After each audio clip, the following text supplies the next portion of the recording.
Salut tout le monde et bienvenue dans ce nouveau décryptage. Aujourd'hui, on va s'attaquer à une analyse géopolitique récente qui décrit une transition ultra rapide vers ce qu'elle appelle une réalité mondiale multipolaire. Notre but ici, c'est vraiment de cartographier de manière totalement impartiale les arguments de cette source. On va décortiquer ensemble ces affirmations clés pour comprendre exactement comment elle perçoit les changements de pouvoir actuels. Et vous allez voir, c'est une perspective qui bouscule pas mal de dynamiques traditionnelles.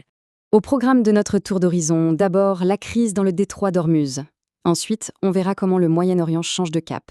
On abordera après les conséquences économiques et commerciales de tout ça, pour terminer sur les tensions actuelles en Europe. Allez, c'est parti.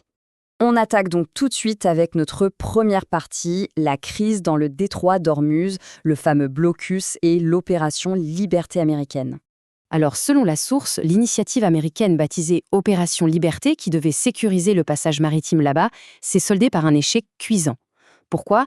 Eh bien parce que l'Arabie Saoudite et le Qatar auraient tout bonnement refusé l'accès à leur espace aérien et à leur base. Pour bien comprendre l'ampleur du truc, regardez ces chiffres. Avant la crise, le détroit voyait passer environ 130 navires par jour, soit près de 21 millions de barils de pétrole. Et maintenant, selon les données de Marine Traffic citées par l'auteur, c'est le blocage total. 0 navire en 24 heures. C'est littéralement tombé à zéro. Pour l'analyse, ce blocus frappe non seulement le commerce mondial, mais aussi le cœur même de l'influence américaine dans la région. Et là, le rapport met en lumière ce qui ressemble à un véritable piège stratégique pour les États-Unis. L'auteur cite un responsable régional anonyme qui affirme en gros que l'administration américaine voudrait vraiment que ça s'arrête, mais que la partie adverse refuse de lui laisser une porte de sortie honorable pour sauver la face. Le point crucial ici, selon cette perspective, c'est que les États-Unis seraient tout simplement coincés. Les tactiques de pression habituelles ne fonctionneraient plus et toute tentative de minimiser la situation ne serait, d'après la source, qu'une façade pour masquer une perte d'influence. Toujours dans cette optique, l'analyse s'attaque frontalement à ce qu'elle considère comme une vraie guerre de l'information. La source affirme que les médias occidentaux ont complètement exagéré les conséquences d'une récente frappe. Contrairement aux rumeurs qui parlaient de décès ou de blessures gravissimes du guide suprême iranien, le rapport s'appuie sur des sources officielles locales pour affirmer qu'il n'aurait eu que des blessures super mineures, genre des égratignures au genou suite à une chute. L'auteur utilise cet exemple précis pour illustrer ce qu'il perçoit comme une déconnexion totale de la presse occidentale face à la réalité du terrain. Ce qui nous amène à notre deuxième grand point, le Moyen-Orient qui change de cap avec ses nouvelles alliances et l'importance des BRICS. Alors, accrochez-vous bien parce que ce chiffre donne le vertige, 16,5 milliards de dollars. C'est le montant d'un paquet d'armement américain massif prévu pour les Émirats arabes unis, le Koweït et la Jordanie. Mais l'argument central de l'auteur, c'est que malgré ces sommes astronomiques et des décennies d'alliances, le système actuel perd son hégémonie régionale. Selon l'analyse, même avec de tels contrats sur la table, ces monarchies du Golfe ne cèdent plus aveuglément aux directives de Washington et refusent de servir de couverture automatique. Du coup, qui bénéficie de ce vide? Eh bien, la source met en avant une citation hyper révélatrice d'Abbas Araghchi, prononcée après des négociations à Pékin. Le fait que la Chine reconnaisse ouvertement l'élévation du statut international de l'Iran est utilisé par l'auteur pour montrer qu'une nouvelle architecture parallèle émerge. D'après lui, l'Iran sortirait renforcé et beaucoup plus confiant sur la scène internationale parce qu'il se sent soutenu par de puissants alliés orientaux. Et ce basculement se concrétise vraiment institutionnellement. L'analyse dresse la liste. Les Émirats arabes unis sont devenus membres à part entière des BRICS, l'Iran a carrément rejoint l'organisation en 2024, et l'Arabie saoudite, même si elle avance prudemment, booste à fond ses échanges commerciaux avec la Chine et la Russie au sein de ce même bloc. L'élément central à retenir selon notre source aujourd'hui, c'est que ces grandes puissances construisent activement une alternative, contournant délibérément les structures occidentales. Allez, on passe à la troisième partie, les conséquences économiques et commerciales de tous ces bouleversements. On ne s'en rend pas toujours compte, mais redéfinir les alliances, c'est aussi reprendre le contrôle des infrastructures critiques mondiales, comme Internet. En s'appuyant sur l'agence Fars, le rapport explique que l'Iran chercherait à imposer ses règles sur les câbles sous-marins du détroit d'Ormuz. Les opérateurs étrangers pourraient devoir franchir 3 étapes: obtenir un permis iranien, payer des frais de transit et se plier aux lois locales pour la maintenance.